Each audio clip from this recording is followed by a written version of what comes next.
রিনিমিনিকে নিয়ে বাবা মা সপ্তমীর বিকালে ঠাকুর দেখতে বের হবে। দুপুরের খাওয়া দাওয়া শেষ হতেই রিনিমিনি নতুন জামা পরে তৈরি।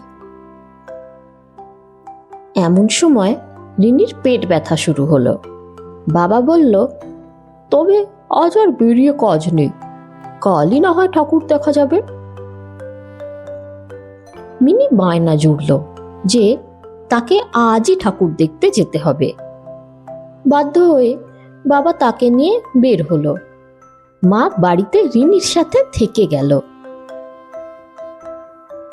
পথে অজস্র মানুষ, তার মধ্যে দিয়ে মিনি এগিয়ে চলল বাবার হাত ধরে। কি সুন্দর সুন্দর সব ঠাকুর আর প্যান্ডেল, মিনির বেশ ভালো লাগছিল। প্রথম প্যান্ডেলে ঢুকে মিনির মনে পড়ল গত বছর দুর্গা ঠাকুরের মূর্তির সামনে গিয়ে মা বলতো, রিনি মিনি তোমরা ঠাকুরদের নম করো। আজ মা সাথে থাকলেও নিশ্চয়ই তা বলতো। মিনি হাত জড়ো করে ঠাকুরদের নম করল। আরো একটা প্যান্ডেল দেখে বের হওয়ার পর বাবা জিজ্ঞাসা করল, মিনি আইসক্রিম খাবি? মিনির মনে পড়ল আগের বারও ঠাকুর দেখতে দেখতে রিনি মিনি অনেক আইসক্রিম চকোলেট খেয়েছিল। বাবাকে বলল, না, কাল দিদি সাথে থাকবে, তখন খাবো।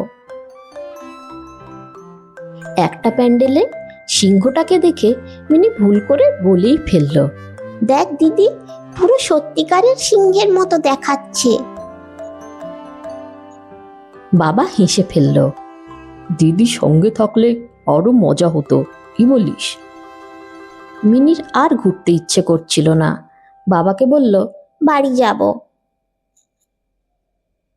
পরদিন রিনি মিনি বাবা মা সকলে মিলে ঠাকুর দেখতে বের হলো। রিনি মিনি হাত ধরাধরি করে অনেক ঠাকুর দেখলো, আইসক্রিমও খেলো।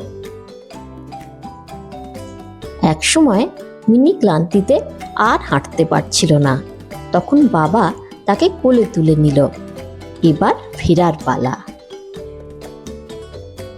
বাড়িতে মা অনেক খাবার দাবার বানিয়ে রেখেছিল, তাই বাড়ি ফিরেও রিনি মিনি অনেক মজা করল। রাতে শোয়ার পরেও কার কোন প্যান্ডেল ভালো লেগেছে এ নিয়ে দুজনের কথাই শেষ হচ্ছিল না। এক সময় দুজনে ঘুমিয়ে পড়ল। ঘুমের মধ্যে মিনি স্বপ্নও দেখল যে বাবা মা আর দিদির সাথে আলো ঝলমলে প্যান্ডেলে ঘুরে বেড়াচ্ছে। তাহলে এই গল্পে মিনি শিখল, একা একা মজা করার বদলে পরিবারের সাথে যদি তা ভাগ করে নেওয়া যায়, তাহলে সেই মজা অনেক গুণ বেড়ে যায়। রিনিমিনির পুজো কিন্তু দারুণ কাটছে। আশা করি তোমাদের পুজো খুব ভালো কাটছে। খুব মজা করো আর বাড়ির সকলের সাথে ঠাকুর দেখতে বের হয়ো। শুভ শারদিয়া।